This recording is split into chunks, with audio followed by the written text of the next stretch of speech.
So hello friends, स्वागत आप सभी का एक नए वीडियो में। तो अष्टमी नवमी कब है, कन्या पूजन कब करें? नवरात्रि में अष्टमी नवमी बेहद खास होती है।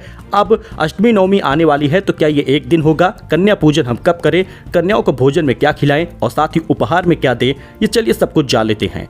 नवरात्रि की अष्टमी और नवमी तिथि को कन्या पूजन होता है और इस साल शारदीय नवरात्र 3 अक्टूबर को शुरू हुआ है। शारदीय नवरात्र की अष्टमी तिथि जिसे महाअष्टमी कहते हैं, नवमी तिथि जिसे महानवमी कहते हैं, माँ दुर्गा के 8वें स्वरूप महागौरी और नवमी को माँ सिद्धिदात्री की पूजा का विधान है।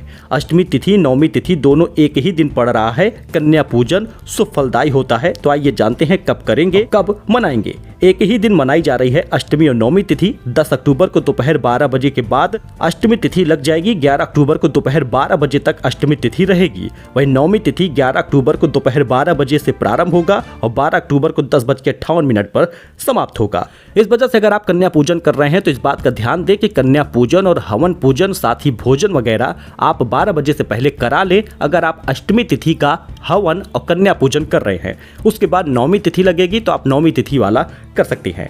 क्यों मनाई जाएगी एक ही दिन अष्टमी नवमी, इसे जानिए।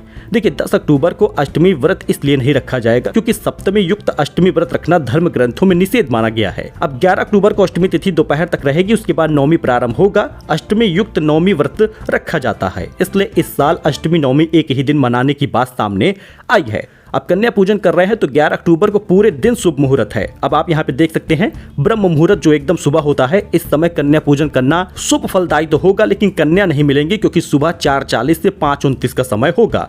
फिर प्रातः संध्या जो एकदम सुबह होगा 5:04 से 6:19 तक। इस समय भी सामान भोजन कन्या पूजन करना पॉसिबल नहीं है क्योंकि सामान तैयार नहीं होगा। अभिजीत मुहूर्त में 11:43 से 12:30 पर आप कन्या पूजन कर सकती हैं, उन्हें भोजन करा सकती हैं, उन्हें आप अपने आर्थिक स्थिति के अनुसार उपहार दे सकती हैं। विजय मुहूर्त भी है जो 2 बजे से 2:49 तक है। गोधूली मुहूर्त 5:30 से 6:19 तक है। कुल मिलाकर आप पूरे दिन में कभी भी कन्या पूजन कर सकती हैं, हवन पूजन कर सकती हैं, कन्याओं को चना और पूरी सब्जी खिला सकती हैं। कन्या पूजन कैसे किया जाता है?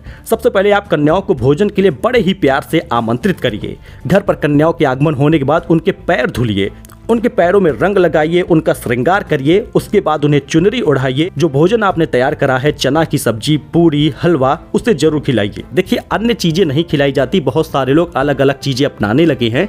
दही जलेबी खिलाते हैं। जलेबी जो कि बासी भोजन होता है, उसे नहीं कराना चाहिए। इस बात का ध्यान आप जरूर दीजिएगा। साथ ही अपने सामर्थ्य के अनुसार दक्षिणा दीजिएगा, उपहार दीजिएगा। छोटी कन्या है तो उन्हें उनके जरूरत के हिसाब से सामान जरूर दीजिएगा। तो कन्या पूजन 11 तारीख को होगा और हवन पूजन भी 11 तारीख को होगा। अष्टमी नवमी 11 अक्टूबर को मनाई जाएगी। वैसे कोई कंफ्यूजन हो तो कमेंट करके बताइएगा। मिलते हैं नए वीडियो में नई जानकारी के साथ। कमेंट में जय माता दी जरूर लिखिएगा। धन्यवाद।